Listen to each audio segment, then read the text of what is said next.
অনেকদিন পর নিজেকে নিয়ে কিছু কথা লিখলাম। ধ্বংসের দিকে তাকিয়ে মুচকি হাসি দেওয়া অদ্ভুত মানুষ আমি।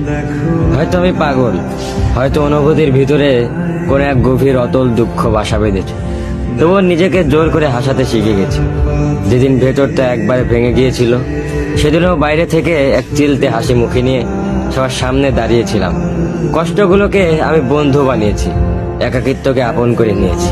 মানুষ ভাবে আমি হয়তো সুখী, শক্ত, নির্লিপ্ত, কিন্তু তারা জানে না প্রতি রাত আমার এক একটা লড়াই। নিজেকে নিজেই বুঝিয়ে রাখি তুই ভালো আছিস, অথচ আমি জানি আমি ভালো নেই। ভেঙে যাচ্ছে প্রতিদিন একটু একটু করে, আর এই ধ্বংস হওয়াটাকে যেন ভালোবেসে ফেলেছি। আমি সেই মানুষ যে হার মানার আগে হাসে, কারণ জানি কান্না দেখিয়ে লাভ নেই।